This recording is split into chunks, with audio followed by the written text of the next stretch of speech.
welcome to the Moonflower Show. We made this show to emulate the feeling of having a sleepover with your friends, hanging out underneath the stars, and just talking about whatever's on your mind. I'm Winter. My pronouns are they, them. And I'm Colin. My pronouns are he, him.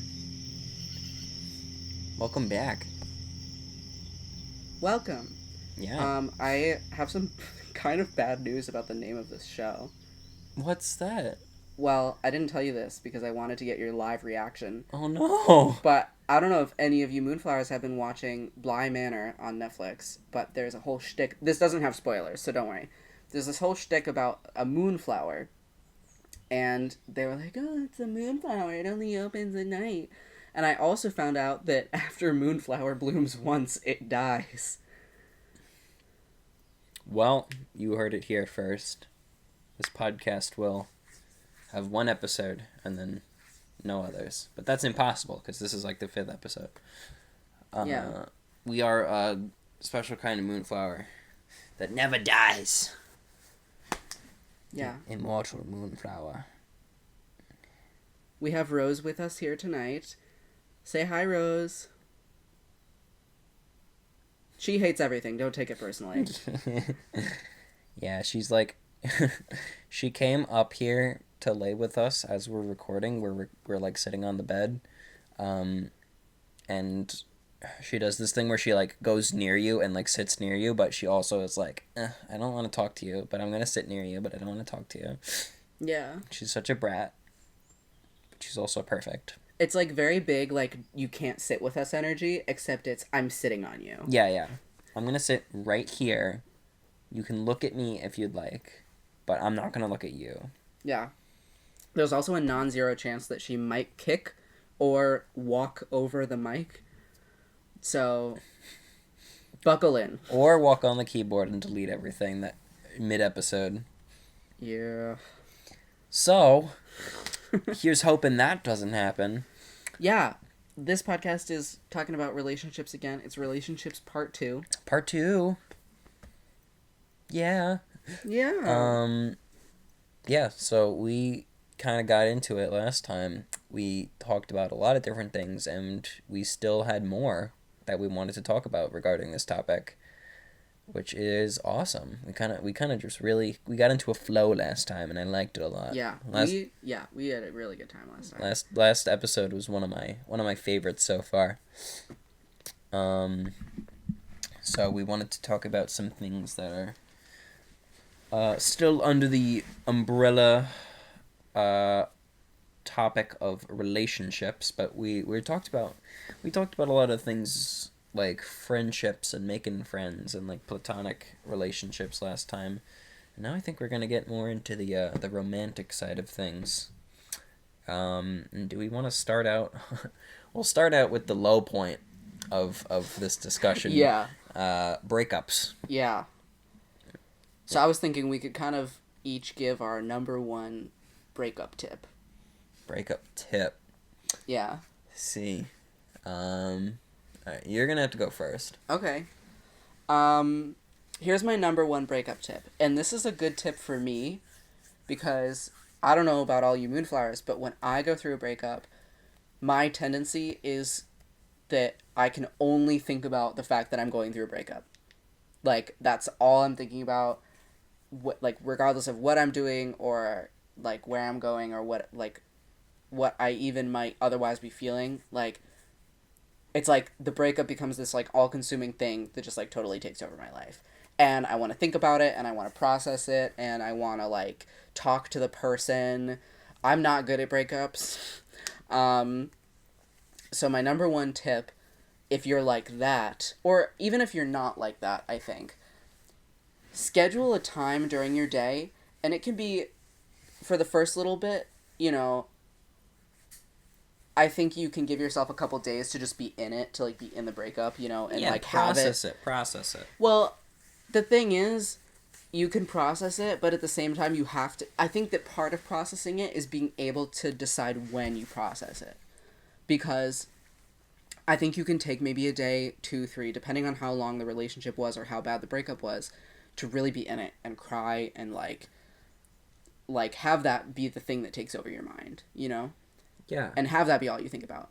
But after that, I think it's really important to kind of schedule a time when you are, like, quote unquote, allowing yourself to think about it. Because the way that you get over somebody is essentially by forgetting about them, right? Because you know you're over somebody when there comes a day when you realize, hey, I haven't thought about that person in however long. That's how you know when you're over somebody. At least that's how it is for me. How I get over people is they no longer occupy space in my mind.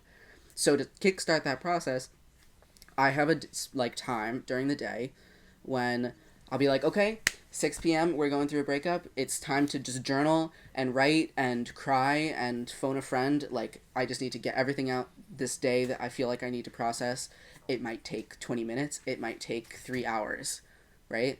But you have that time, and like after that time that you have scheduled, and before that time, if you feel this person that you're trying to get over start like creeping back and occupying space in your mind, you say, okay, it's not that I'm not processing this, but I'm training my brain to make room for other things that aren't this person. And the sooner you can start that process, the better. I'm not saying that, like, you should, like, the day of the breakup be like, oh, I'm fine, like, everything's fine. I just have my, like, processing sesh scheduled for 6 p.m. tomorrow. We're all good. Because everybody knows that's not how it works. But this, like, I do think that my number one tip is once you feel you are ready to do so, then you should try to start training your mind to hold less and less space for this person who once occupied such a big space in your mind. Yeah. That's kind of like I think I have a different way of thinking about things, and that's like a foreign concept to me, like scheduling a time to do the thinking about this person. Well, yeah, I can elaborate a little more on why I have to do that. Well, I mean, that's up to you. I don't mind. But I was gonna say that. So you do this to clear up room in your mind for other things. Yeah, and I think in tandem with this, you also have to be going out, spending time with your friends, maybe picking up a new hobby. You have to be doing other things to fill that space. So that was going to be my my number one breakup tip was relationships. When you're in a relationship, that occupies a significant amount of your time. And I would say that when you get out of a relationship, that sucks. But you also now probably have a lot more time in your hands. You need to not use that time to sit around and do nothing. I mean, obviously, like Winter said, take a couple days, like mull it over, cry it out. I think you get 3 days to just do nothing and be sad and be shit at your job and cry and like be, have dishes in your sink and like freaking be sad. Yeah, you get 3 days minimum. And that probably looks different for different people, and depending on how the relationship was and who you are. Yeah. And but don't let it go on for too long. Yeah. What you want to eventually do is use that time that you now have on your hands to do something new or do something that you've been wanting to do. Like, make it focus on yourself and the things that you want, like, for a little bit, because that is going to make you, when you're in a relationship, you have been focusing on not only what you want, but what this other person wants too, and you want to try to what's the word I'm looking for? You want to try to make them happy, but you're also trying to make yourself happy, and that's tough. But when you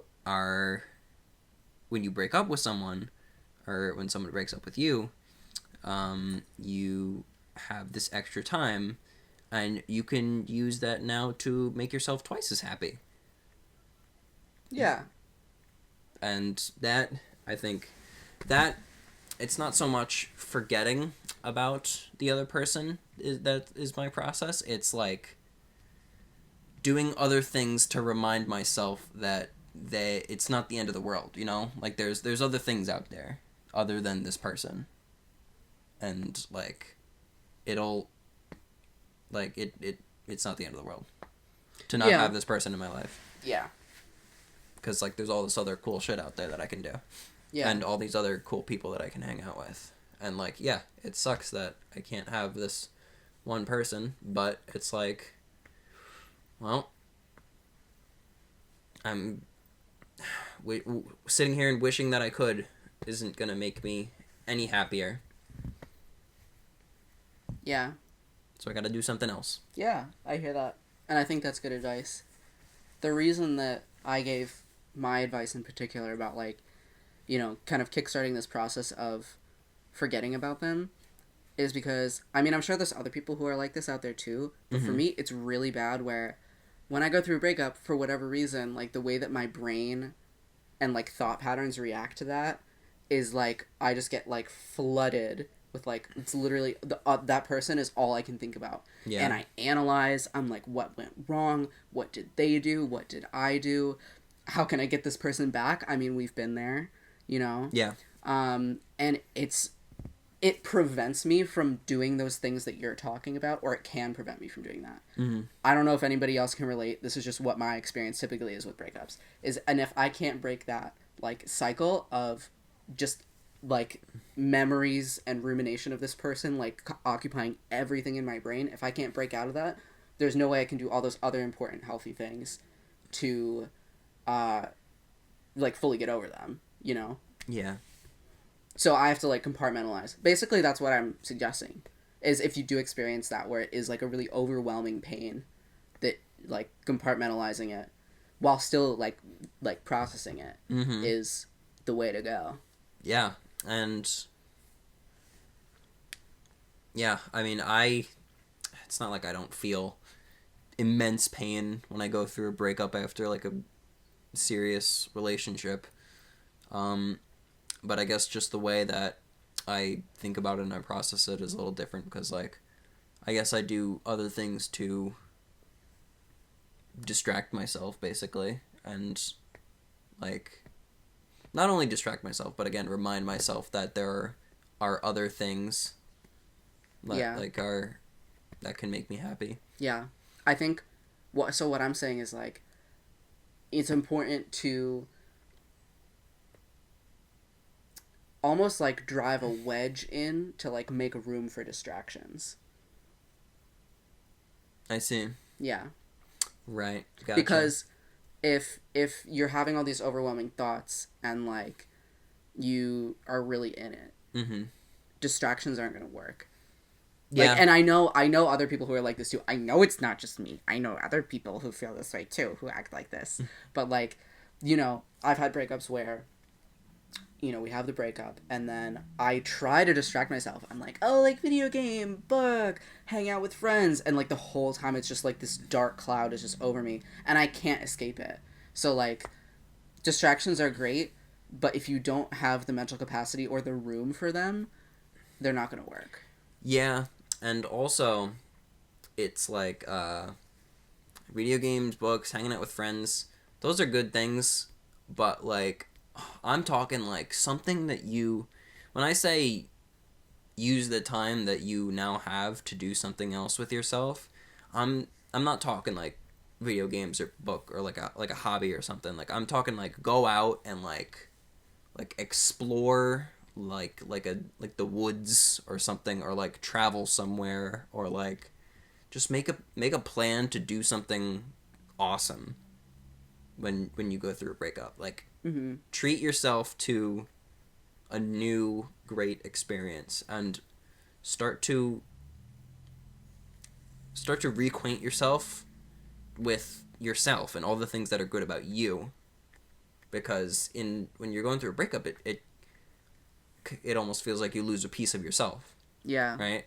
But I think that's kind of an illusion, because we kind of get when we're in very serious relationships, we kind of get entangled with the identity of our partner almost, right?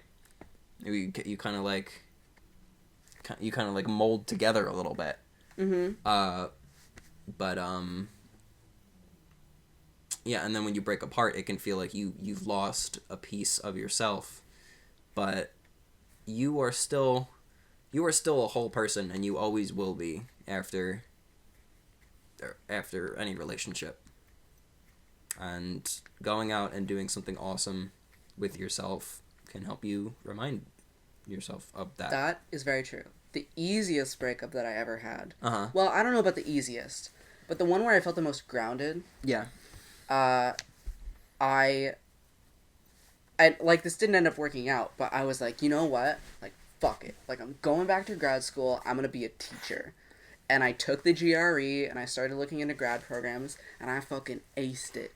Yeah. Like, and granted, I didn't end up going back to grad school at that time, and I decided I don't really want to teach.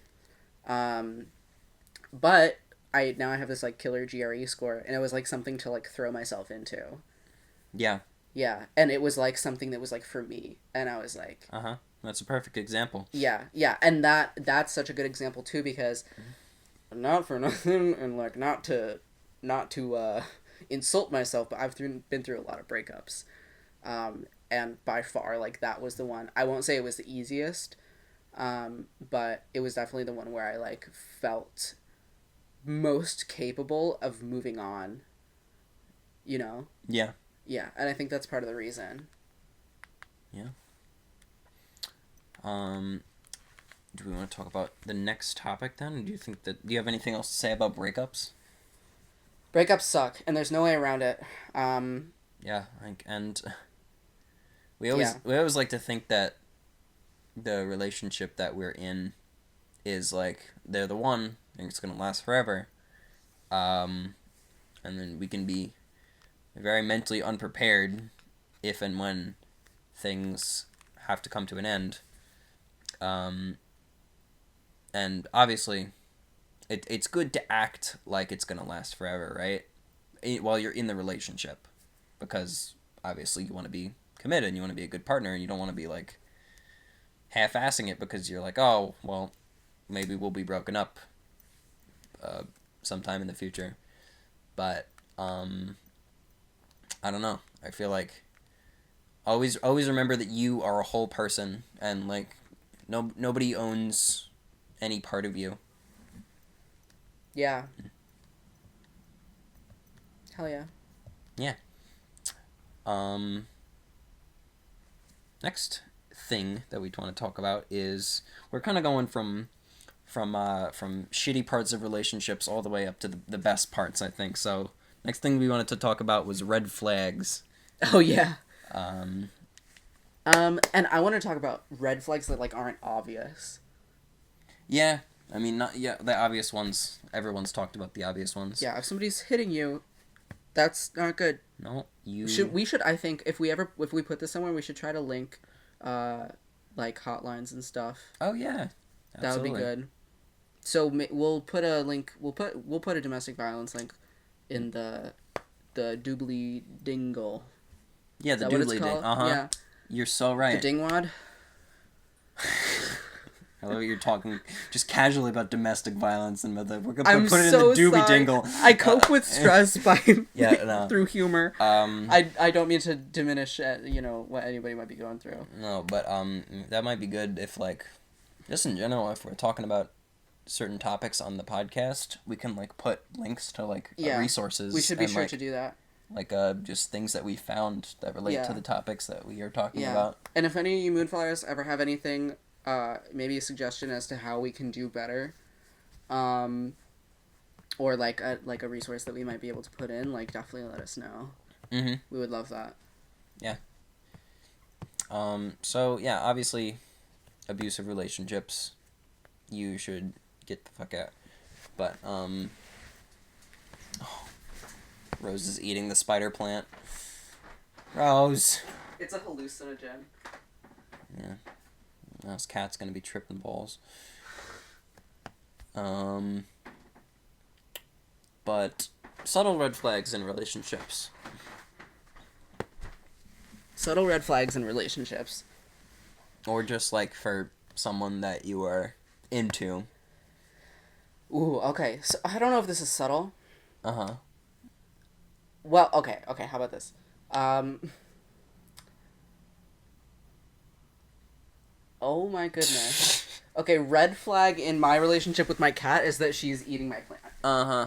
Not only is she eating the plant, the plant is like hanging near the ceiling off of like a, what do you call that? It's like A plant holder? um, oh, I thought it was hanging on the curtain rack. But No, it's on a nail. yeah.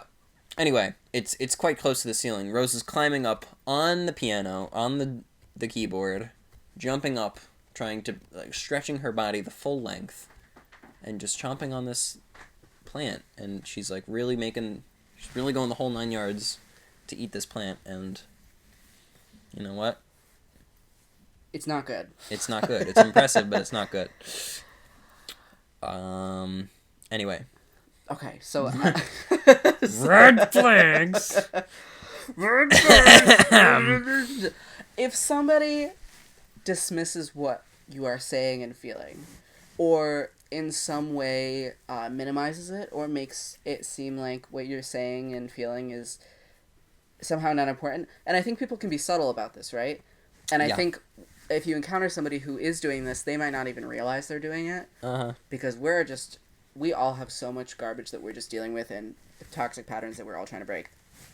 But, like, for example, if you say, like, hey, like, I'm really interested in, like, doing this thing, and the person kind of says, like, oh, like, why would you want to do that?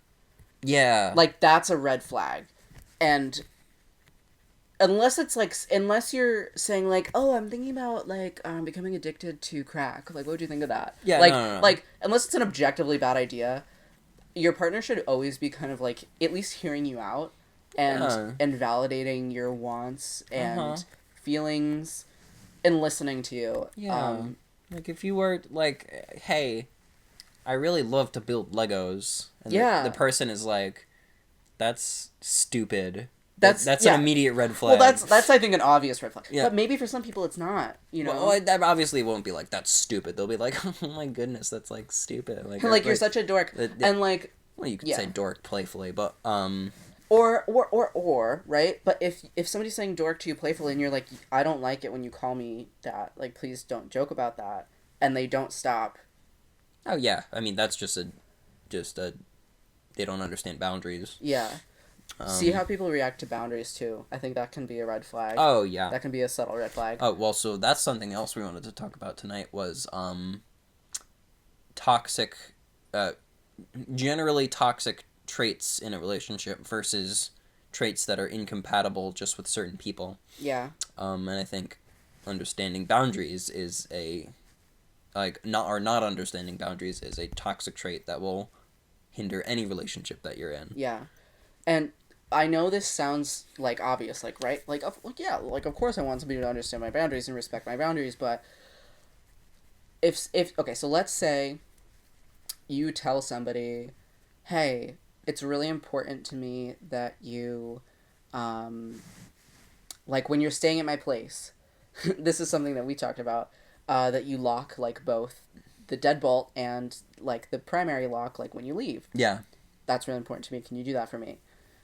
If the person comes back like you do and says like, hey, absolutely happy to like try my best to like make sure I do that when I leave,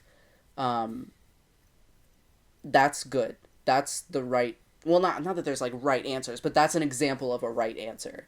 If somebody says, well, like I'm trying my best and like I need time to like try to figure that out. Or also if they're just like, why? Like, or if they like try to question it, like, Yeah. that's, like, I don't need to explain myself to you. Yeah, like, I think it is okay to ask why somebody does have a boundary, but it should be coming from a place of wanting to understand it, not wanting to cross it. And they're not obligated to explain themselves to you. That you're asking why in their interest, and like not to feel like what you're doing is like you don't have to, you shouldn't feel like they have to explain themselves to you for you to feel like what you're doing is important, because it's important to them regardless of why you're doing it. Yeah. So you should just do it. Yeah. if that makes sense. Mm-hmm. And something to watch out for too is with little boundaries like that, just see how people react, because if they can't handle a small boundary, they won't be able to handle a big boundary. Yeah. That makes sense. Yeah. Um, Other red flags in relationships.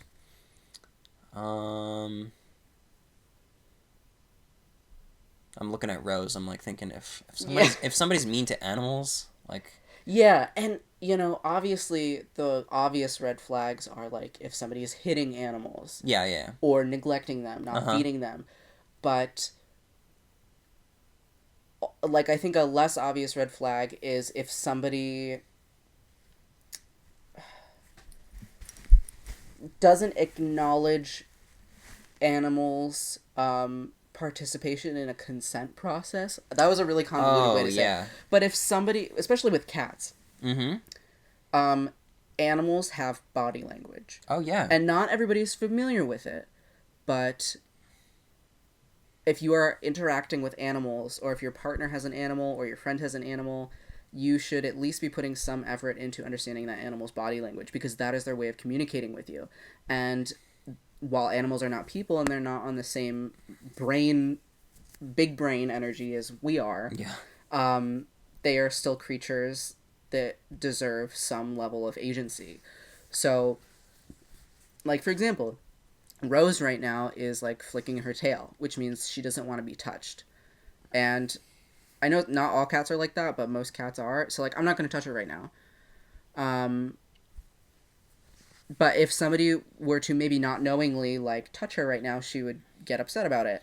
And if they were to maybe laugh about that or continue to provoke her, that's a maybe less obvious red flag, because even though it's an animal, that says something about how they like view other living things. Yeah. If they think it's funny that she's done, right? Like, Yeah. I mean, if they're deriving pleasure out of annoying or like aggravating someone else, like they like the animal literally is someone else. yeah. They're probably going to be the same way with people too, and that's probably going to come up with if they're your partner. It'll probably happen to you at some point. Mm-hmm.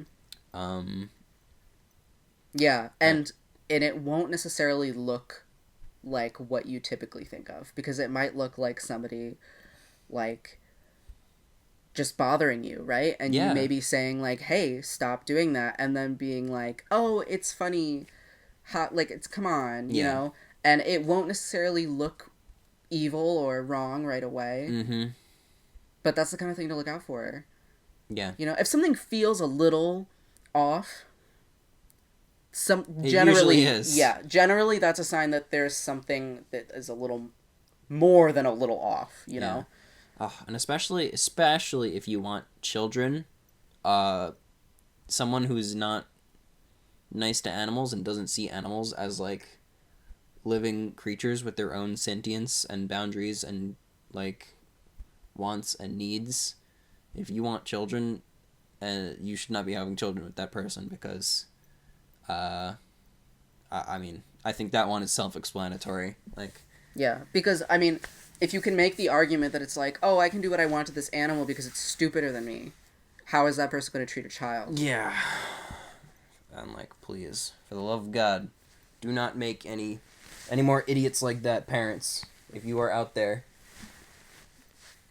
it's the last thing we need is more parents who don't know how to be parents. Don't give them the chance.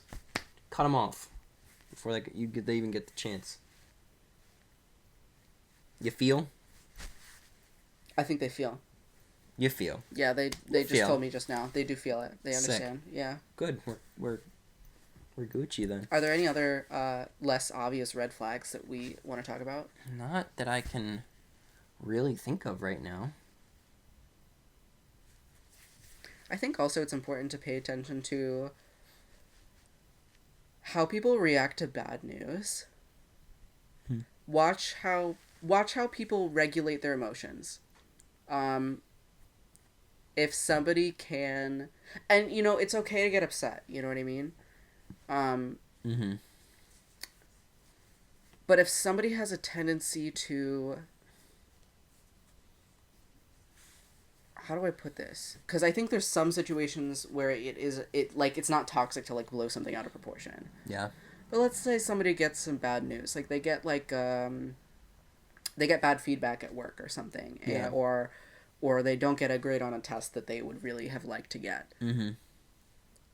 See how well they can manage their response to things that make them upset. Because if they can say something like, you know what, I'm like really upset about this, but I'm not gonna like let it ruin my day, and I'm certainly not gonna take it out on anything around me, whether that's like physical objects. Oh, that's a less obvious thing to look out for too. Um, but if basically if somebody like isn't managing their emotions for like stuff that makes them upset, that's something to watch out for, because then if you say something that makes them upset, because sometimes we enforce boundaries and it upsets people, and they need to be able to manage their emotional response to that, you know? Yeah. So just look out for that. And then also, this just reminded me, I think it's normalized to like take anger out on like inanimate objects a little more, like obviously much more than it is like taking anger out on people or animals. Yeah. But if somebody does do that, um and I'm not like, if you do this yourself too, because like I've gotten angry and like slammed something before, you know what I mean? Like I don't think it's the end all be all, but Yeah. it's not the thing to do, you know? And if somebody does do that, like, and they do it consistently and repeatedly, that's not a good sign, because that's a sign that there is physical something that needs to be released for that person. Mm-hmm.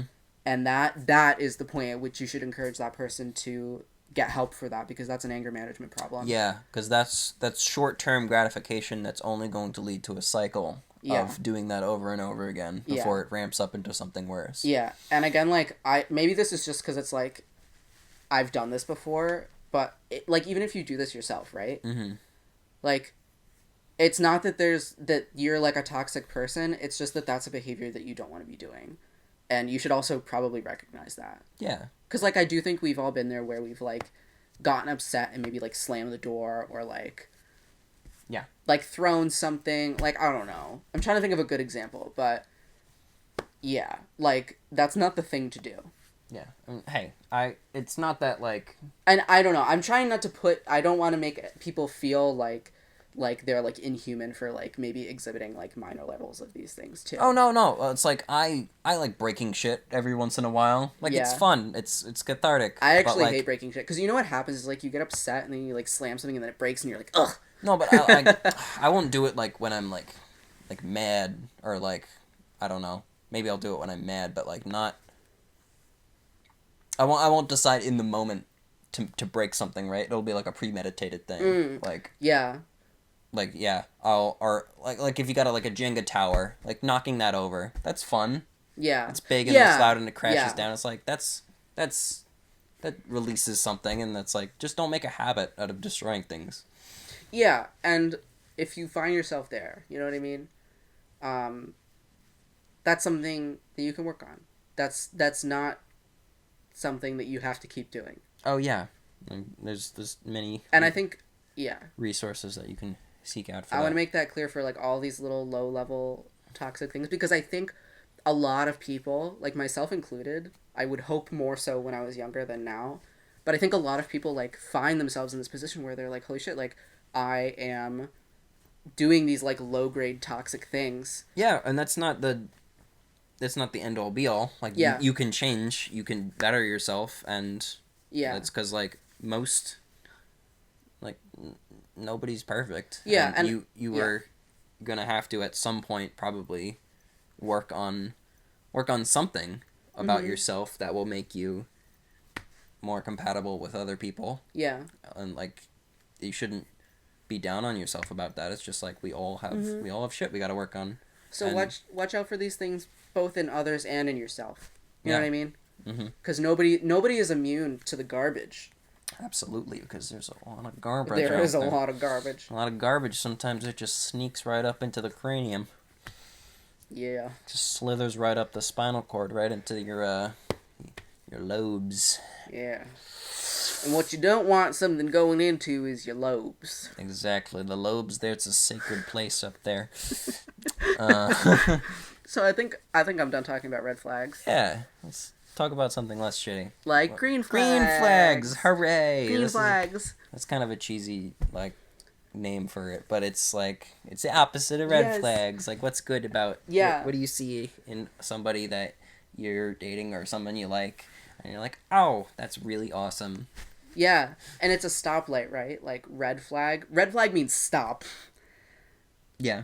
And it's hard if you're not seeing any flags, then it's kind of like, all right, I'm just gonna kind of sit here. I'm a coast. Yeah. But green flag's like, oh, I see that. Yeah, I'm it's gonna- like time to pursue a relationship with this awesome person. my foot is on the gas. Yeah. Oh, baby. I think the biggest green flag for me is if somebody, okay, let's say you're in a relationship and you go to your partner and maybe you've noticed something that is a tiny little red flag, and you want to talk about it. You bring it up with them. How do they react? If this person says something like either, wow, thank you so much for bringing this to my attention. Uh-huh. It's something that I'm working on, or I didn't even realize I was doing that. Here, like, I'm sorry for hurting you Yeah. in this way, and here's what I'm going to do to work on that in the future. What do you think of that? If somebody responds in that way, when they are confronted about one of their maybe little red flags, that itself is a green flag. Oh, absolutely. Or at least it Oh. does something to partially cancel, maybe not all the way, but it does something to mitigate that red flag. I don't know. I would say that's a full on green flag because it shows that this person is not only open to communication but also open to the fact that they are not perfect. They probably can and will need to change. Yeah. I think the And- only reason why it's not a guaranteed green flag is because if it keeps happening and the person doesn't follow through on their plan, then it's a red flag. Right, yeah. Well, nothing's a guaranteed green flag. No one thing that someone does can make them, like, a good person, right? Yeah. Or, like, a dateable person. I don't know, that's a weird word. But, like, no one thing that you can do can justify everything else that you do. Yeah, that's true. Um, So what's a green flag that you think oh my is a green flag? goodness, I'm having a hard time thinking about this because like every person I date, I feel like I like for very different reasons. Well, what's a green flag about me? I And this is me fishing for compliments. I like that you listen to me when I speak. Thank Like, you. I like that's a green flag for me is when I can tell that somebody is actually hearing the things that I'm saying because I feel like nothing is well, not nothing but the feeling of saying something that you're happy or excited about to someone that you care about and then them kind of dismissing it or not caring about it that's a really crushing feeling. I hope I've never done that to you. No. But like some people will be like that because like they just I don't know their focus is not there, and I guess that's like both a red flag and a green flag. Like if the focus is not there, maybe that's a red flag. But like if they're receptive to the things that you're saying and they are happy for you and they're like, oh my goodness, that's so great, and they like want to ask you more things about that, and I think that's a green flag. Hell yeah. If they clearly want you to be happy and they're clearly interested in your happiness, Mm-hmm. and that can look like a lot of different things, but like if you can figure that, if you can see that in someone, then that's a green flag. I think another green flag, I'm just gonna rattle off a bunch. Yeah. If somebody has long-standing relationships with other people, You mean like friends and like yeah, and friends they've been with for a long time, mm, or people they've been friends with for a long time, because that chances are shows that they can deal with conflict. Uh-huh. and that they've had to deal with conflict before, and that they managed to work it out with this person. Yeah. That's a good thing. The more that you see of that, that's a good thing. If they have hobbies, if they have things that they're interested in and like put their time into, that's a green flag because it shows that they are probably like kind of an emotionally resilient person. Yeah, and sort of independent. And independent, and that they know that they're their own person too, and they Yes. know that they are like whole. That kind of goes back to what we were talking about before about breakups. Like, yeah, that level of emotional resilience is important because, you know, getting too absorbed, too molded into each other, that's a kind of a dangerous thing. and I know some people are very busy out there too. So like even if the person is like very dedicated to their work or very dedicated in school, or like they have a family that they, you know, maybe like extended family, and they like are very in that, like that's all valid too. Mm-hmm. Like, but there should be aspects of their life that they feel fulfilled by that aren't you, so that you know that when you're walking into that situation, this is not a person who is going to be devastated by any choice that you make. I mean, breakups will suck, right? But like, Yeah. what you want to avoid is you want to be able to make all of your own independent choices without it completely ruining this person's life. Yes. And Yes. like somebody having a like robust full life is a sign that you are going to be able to make your own independent decisions and not have to like carry the burden of like always considering how your needs are going to like interplay with this other person's needs. And that's not to say that like you should not to say that you shouldn't like be considerate, of course, but I'm talking about like, let's say if you get to that point where you're like, wow, I think I'm done with this relationship, I don't think it's working out for me, you want to know that that person is ultimately going to be okay. You don't want somebody who is going to like have their life ruined by this and have that weigh on you. Yeah. You want to be able to be with an emotionally like robust, resilient person so that you can still do whatever you need to do while knowing that pretty much like no matter what you do, like as long as you are being a considerate and kind and generally like caring person, that you're not going to completely wreck them, and that they're strong enough, you know, to like to withstand that, because relationships can really hurt. Yeah. Like That was very long-winded. No, it's okay. Like once again, you're not two halves of a whole. You are two whole people doing a thing with each other. And your relationship is giant. Yes. You combine to make a bigger thing. A giant woman. Oh, we have to move that in. We'll do no, that after. Yeah, no, sorry. But what was I gonna say? I was gonna say something. Oh yeah, I was gonna say the concept of soulmates. I don't. This is a controversial topic. Yeah, it because is. some people I have hard opinions on soulmates too. some people are really into it, and I actually, like when I was younger, I was like really like, oh yeah, I'm gonna find my soulmate one day, because I was like a stupid ass romantic kid, and I was like, oh, I'm gonna find my soulmate, we're just gonna be like happy for all eternity, and now I actually realize that like, and it's nothing against you if you are a believer in the concept of soulmates, and like I don't think it's wrong to believe in, but like I feel like if you believe someone is your soulmate and then you lose that person, it can hinder your ability to recognize that you are still this whole person, and like you can still just exist and be fulfilled to such a great extent, and like you don't need that other person. And it's okay. Okay, here's my take, right? I'm very sympathetic to people who believe in soulmates. Yeah. And also, I think I've seen instances of soulmates coming together. Yeah. And being very happy together. I mean, perhaps... I believe it exists, right? But chances are, right? Your first relationship, maybe your second relationship, that ain't it. Yeah. Statistically, I do believe there are people out there who they meet maybe even in high school and they get together and they are fulfilled, and that's wonderful, and I support that, and I believe in that actually. Here's the problem is sometimes also not only can losing somebody who you perceive to be your soulmate make you feel like you're not a whole person anymore, Uh-huh. but it can lead to you believing that this person is going to come back when they're not. Mm-hmm. That's my problem.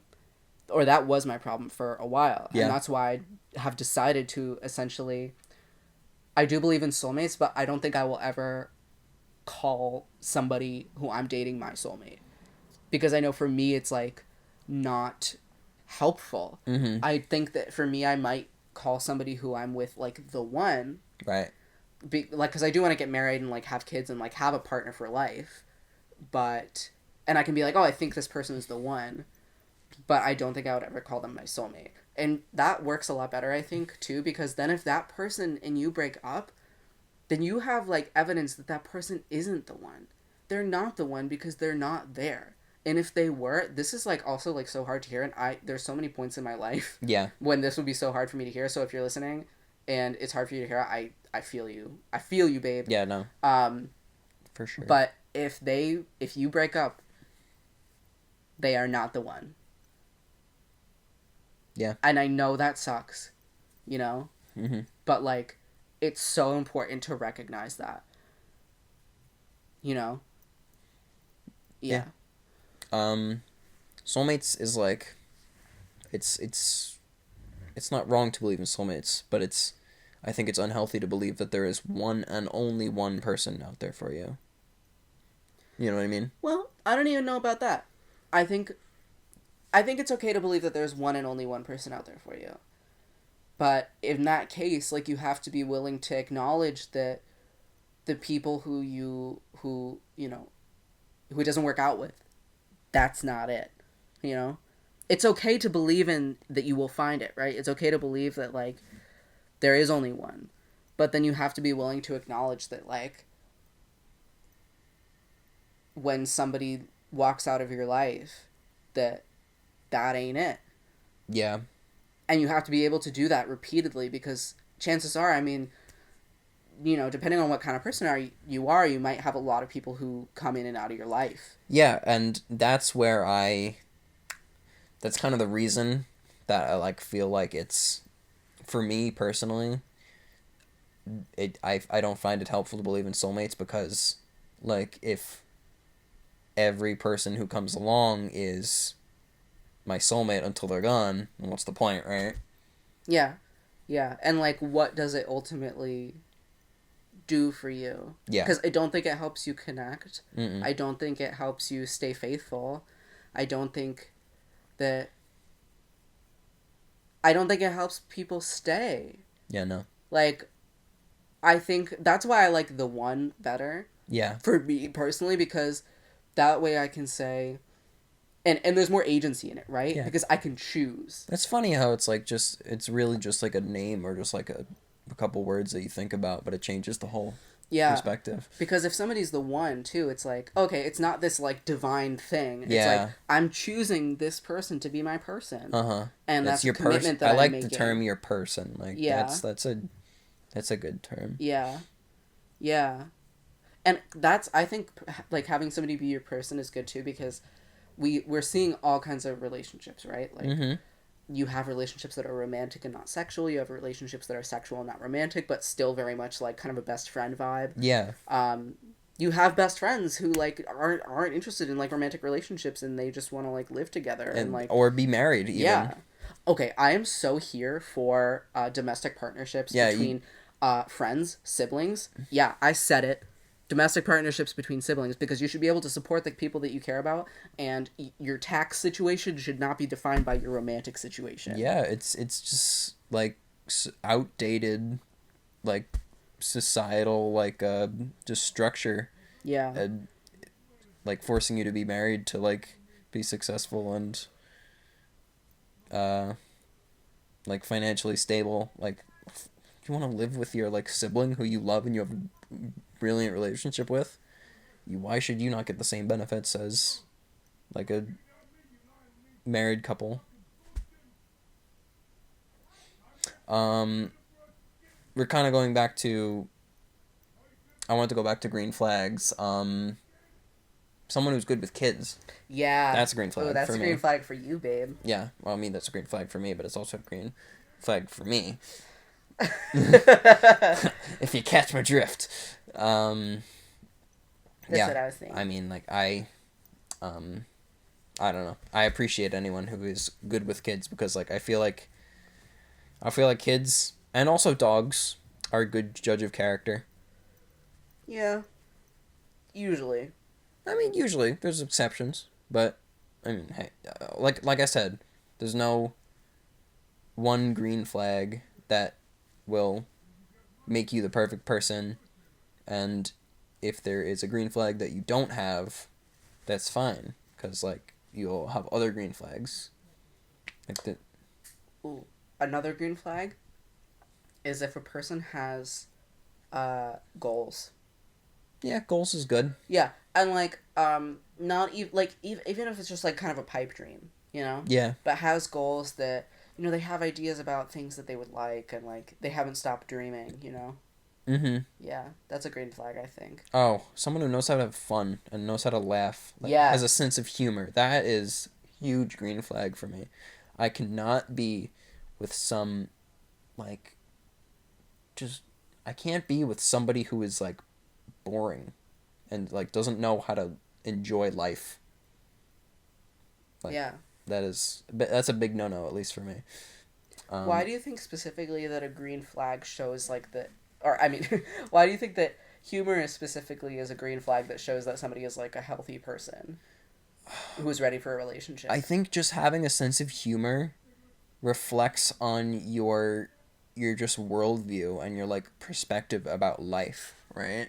Yeah. Because I feel like if you don't have a sense of humor, then you are like, you probably have like a pretty sad outlook on the world, and like you probably don't have high self-esteem. You probably like you're probably just an unhappy person. Laughter is I don't know, it's like the universal indicator of like joy. Mm-hmm. You know?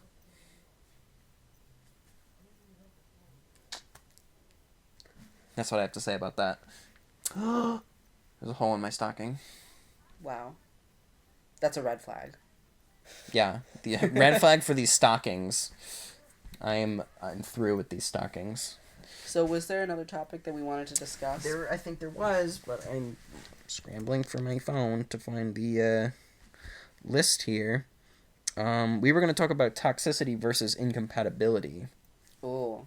Shall we save that for next time, or shall we do it now? Are you telling me that we're going to do relationships part 3?